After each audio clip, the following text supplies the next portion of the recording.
옛날 속담에 벼룩의 간을 빼먹는다는 말이 있습니다. 극히 적은 이익도 악착같이 뜯어 간다는 뜻인데요. 중일전쟁 당시 중국 농민들이 처한 상황에 잘 어울리는 속담이라고 생각합니다. 이때 중국 농민들은 열심히 농사를 지어도 농작물을 지주한테 뺏기고 국민당에게 뺏기고 지역 군벌한테 뺏기고 쳐들어온 일본군한테 또 뺏겼습니다. 이렇게 전쟁통에 갖은 수탈과 착취를 당하던 것이 농민들의 현실이었는데요. 여기에 엎친 데 겹친 격으로 각종 재해가 닥치게 되면은 대기근이라는 큰 참사가 벌어지게 됩니다. 이것이 바로 중국인 300만 명이 아사한 1942년 허난성 대기근이었습니다. 오늘은 허난성 대기근이라는 역사를 통해서 전쟁이 어떻게 식량난을 일으키는지, 허난성 대기근은 왜 발생했는지, 농민들이 어떤 착취를 당했는지, 허난성 대기근으로 인한 결과가 무엇이었는지 등을 살펴보겠습니다. 그러면 우선 전쟁이 식량난을 일으키는 이유를 세 가지 보겠습니다. 첫째, 전쟁은 농업 생산성을 저해합니다. 젊은 남성들이 군대에 징집되며 농촌 인력이 줄어들죠. 예컨대 허난성에서만 1937년부터 1945년까지 약 189만 명의 남성이 국민당군에 입대했습니다. 군대에 가면 적어도 굶지는 않으니까 입대하는 사람들이 참 많았다고 하는데요. 원래 다 농업에 종사할 수 있는 인력들이 이렇게 빠져나간 겁니다. 게다가 전쟁으로 인한 사상자, 그리고 피난을 가며 농촌을 등지는 사람들까지 생기며 농업에 투입된 인력이 감소하게 됩니다. 그나마 농촌에 남은 사람들조차 기아 및 질병으로 인해서 일을 하기 어려운 경우가 많았습니다. 이게 고스란히 농업 생산성을 낮추게 됩니다. 둘째, 군대가 식량을 소모합니다. 군대는 생각해보면 식량 생산에는 거의 기여하는 바 없습니다. 오로지 식량을 먹기만 하죠. 특히 전시에는 민간으로 가야 할 식량까지 죄다 군대가 흡수하니 식량난이 고조될 수밖에 없습니다. 셋째, 전쟁은 식량을 낭비합니다. 전쟁 기간에는 항구, 철도, 도로 등 주요 교통시설이 파괴되기 마련입니다. 이 탓에 식량을 가축이 끄는 수레로 오랜 기간 운송해야 하는 경우가 많은데 이 과정에서 식량이 상하기 마련이었습니다. 게다가 아군 적군 할 것 없이 식량을 적에게 넘겨주지 않기 위해서 파괴하는 일이 많았고 농경지도 군대가 싹 다 불태우곤 했습니다. 이렇게 많은 식량이 낭비됩니다. 위와 같이 전쟁이라는 악재에 더해서 황하대홍수, 기후변화, 메뚜기 떼와 같은 각종 천재지변이 겹치고 무능한 정부의 정책 실패까지 더해지면 그야말로 아수라장이 되는 것입니다. 이런 모든 악재가 겹친 것이 바로 1942년 허난성 대기근이었습니다. 그러면 1942년 허난성에 닥쳤던 자연재해적 요소들 간단히 보겠습니다. 먼저 황하강 대홍수가 있습니다. 중일전쟁이 한창인 1938년 6월 국민당은 일본군 전진을 막기 위해 황하강에 있는 제방을 터뜨려 수공을 가했습니다. 이때 생긴 대홍수로 중국인 사망자 89만 명, 이재민 400만 명 내지 최대 1250만 명이 발생했습니다. 가장 큰 피해를 입었던 것은 인구 3천만 명이 살고 있던 중국의 허난성이었습니다. 허난성에서만 32만 5천 명이 홍수로 사망하였고 많은 이재민이 발생했습니다. 이렇게 홍수로 인한 농경지 파괴, 인력 감소 등으로 인해서 농작물 생산량이 줄어들게 되었습니다. 이어서 두 번째 재해로 가뭄이 허난성에 닥쳤습니다. 이는 엘니뇨 현상으로 인한 기후변화 때문이었다고 하는데요. 엘니뇨 현상은 태평양 동부 해류에 따뜻한 바닷물이 흘러들어 수온이 높아지는 현상을 말하고 전 지구적 기온에 영향을 끼친다고 합니다. 1940년부터 42년까지 엘니뇨 현상이 발생했고 허난성의 경우 강우량이 크게 줄면서 가뭄이 닥치게 되었습니다. 이어 곡물 생산량도 곤두박질 쳤고요. 가뭄 피해가 어느 정도였냐? 1942년 국민당이 허난성 농경지의 한 절반 정도를 지배하고 있었는데 이곳의 밀 생산량이 평상시 대비 겨우 28%밖에 안 되었습니다. 다행히도 허난성 농민들은 밀을 포함해서 한 해에 경작을 2번 했다고 합니다. 밀을 늦가을에 심어서 다음해 5월 중순에 수확하고 그 직후 5월 말에 옥수수 또는 기장을 심어서 같은 해 가을에 수확하는 방식이었습니다. 농촌에서는 5월에 수확한 밀을 팔아서 생필품을 조달하거나 이걸 세금으로 납부했고요. 가을에 수확하는 옥수수와 기장을 식량으로 먹었다고 합니다.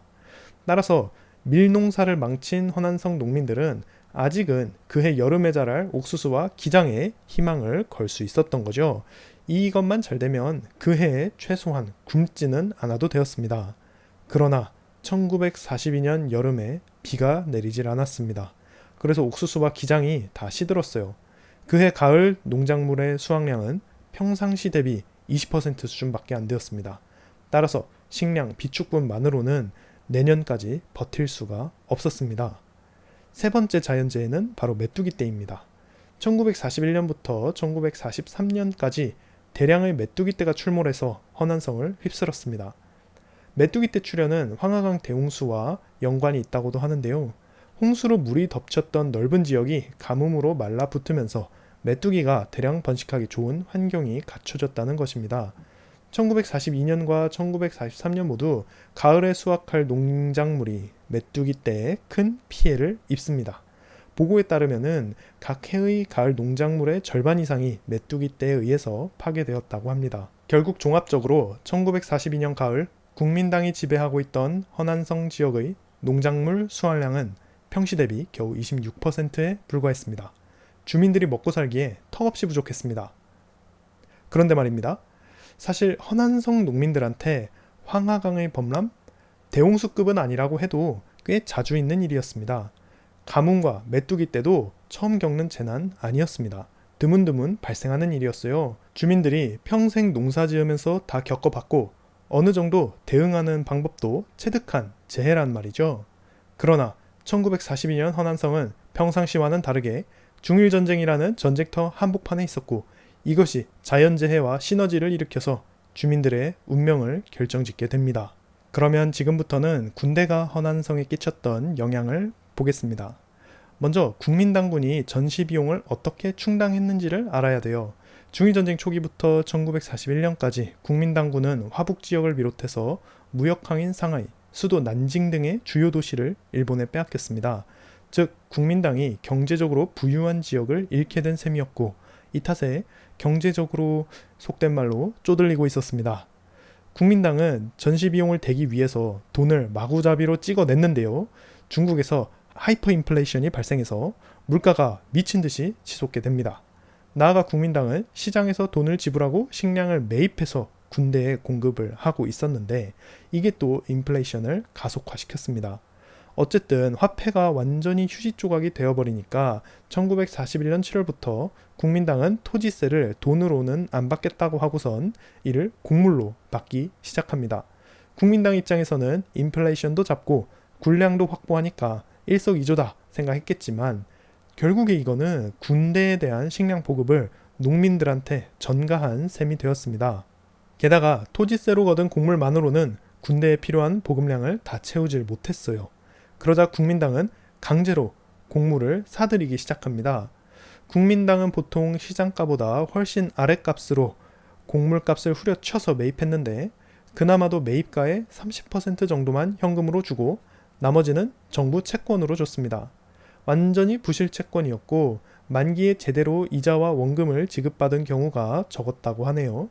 결국 토지세에 더해서 군대에 대한 보급까지 농민들이 이중으로 세금을 부담하게 된 겁니다. 어느 정도였냐? 1941년 허난성은 토지세에 따른 곡물을 내면서 이보다 약 2.6배 더 많은 곡물을 추가로 군대에 납부하고 있었습니다. 그런데 허난성 농민들은 세금으로 낼 곡물을 운반할 때 한 번 더 착취를 당했습니다. 국민당군이 허난성에 있던 2개의 기찻길을 다 파괴했고 굴러가는 자동차와 커다란 수레까지 다 징발해 갔단 말이죠. 결국 식량 운송은 소가 끄는 작은 수레에 의존하게 되었는데 세금 내려면 수레에 곡물을 싣고 밀고 당기고 끌고 이동해야 했던 겁니다. 문제는 국민당군이 주로 허난성 서쪽과 북쪽에 배치되었던 반면 허난성의 곡물 상당은 남쪽에서 나고 있었습니다. 때문에 상당량의 곡물이 약 300km 내지 600km의 거리를 이동해서 국민당군 부대에게 보내줘야 했습니다. 이렇게 운송된 곡물량이 매년 약 120만 포대 정도 되었다고 하는데요. 이 수송 작업을 위해서 수레 약 24만 대, 약 50만 명의 인력, 약 50만 마리의 소가 필요했습니다. 이 모든 자원이 원래는 농업에 투입되어야 하는데 결국 군대 먹여 살리는데 쓰이게 된 것이죠. 비효율적인 운송 방식 때문에 많은 경우 수송하는 데 들어가는 비용이 실제 수송되는 곡물보다 비쌌다고 합니다. 자, 지금까지 말씀드린 건 국민당이라는 중앙정부가 세금 명목으로 가져가는 식량이었습니다. 그런데 주민들이 부담해야 했던 세금이 이게 다가 아니었습니다. 일단 허난성의 지방 관리들이 각종 명목으로 곡물을 수탈했습니다. 그리고 국민당군도 규정에는 없는 일시적인 세금 명목으로 농민들의 재산을 강탈해 갔습니다. 현지 군부대는 농민들로부터 돼지, 닭, 곡물 등 각종 식량, 땔감과 건축자재로 쓸 목재, 건초로 쓸 풀까지 가져갔다고 합니다. 1942년 허난성에는 국민당군 약 50만 명이 주둔하고 있었는데 허난성의 식량이 이들한테 최우선 배정되었고 수탈당한 농민들한테 남는 게 없는 상태였습니다. 대기근이 시작되기 1년 전인 1941년에 이미 농민들은 세금으로 납부할 밀이 없어가지고 시장에 살림살이 내다 팔아서 이걸로 밀을 구입해서 세금을 내고 있는 실정이었습니다. 설상가상으로 중국을 침략한 일본군도 허난성 주민들을 굉장히 괴롭혔습니다. 일본군 점령하에 있던 허난성 지역도 가뭄에 시달리기는 마찬가지였고 식량이 턱없이 부족했습니다. 일본군은 점령지 및 주변 중국인 민간인들을 상대로 약탈을 자행해서 부족한 식량을 충당했습니다. 예컨대 1941년 가을 일본군은 허난성의 성도인 정조와 인근 마을들을 말 그대로 싹쓸이하듯 털어갔습니다. 그런데 일본군이 물러난 뒤에 중국 관리들이 와서 또다시 세금 명목으로 주민들의 식량을 뺏어갔습니다. 진짜 마지막 곡식 한 톨까지 싹싹 긁어서 수탈한 셈입니다. 보건대 자연재해만 있었다면 허난성 주민들은 배고프긴 해도 그나마 버틸 수 있었을 것 같습니다. 그러나 전쟁이라는 요인이 겹치며 허난성 주민들이 아사 상태로 내몰리게 되었습니다. 농산물 수확량이 평시 대비 20% 수준으로 떨어졌는데 군대가 이리 뜯어가고 저리 뜯어가고 하니까 남는 것이 전혀 없는 거죠. 농민들은 내년 농사를 위해서 아껴야 하는 곡물 씨앗까지도 죄다 먹어치워야 했고 부족한 식량은 시장에서 사 먹어야 했습니다. 그런데 상황이 이렇다 보니 곡물 가격이 천정부지로 치솟고 있었습니다. 예컨대 중일전쟁 전에 허난성에서 밀 10리터의 값이 6위안 정도 했는데 이게 1942년에 20위안으로 1943년에는 300위안까지 올라갑니다. 전쟁 전과 비교해서 밀값이 무려 50배 상승한 것이죠. 많은 농민들이 전답, 생필품, 집을 팔아서까지 식량을 사려고 했지만 이마저도 없어서 굶주리게 됩니다. 그러면 지금 사태가 이렇게까지 됐으면은 국민당 정부가 어떠한 정책을 통한 솔루션을 내놔야 될 거지 않습니까? 자, 이걸 좀 보겠습니다. 국민당은 일단 세금을 곡물로 받고 있었잖아요. 그런 만큼 마른 오징어에서 물을 짜내듯이 세금을, 즉 곡물을 성공적으로 징수한 관리들을 크게 치하했습니다. 그러는 한편 담당 지역의 세금을 줄이고자 기근이 심각하다고 허위 보고한 것으로 의심되는 관리들은 처벌했습니다. 이렇다 보니 담당 지역에서 농산물 수확량이 크게 줄어들었음에도 관리들이 이를 제대로 보고하지 않았고 담당 지역에서 기근이 심각하지 않다고 포장까지 해서 보고를 하곤 했습니다. 특히 허난성의 국민당 지도자들은 기근이 심각하다고 보고하는 허난성 내 동네들이 세금을 줄이려고 과대 내지는 허위 보고하는 것이라고 의심했습니다.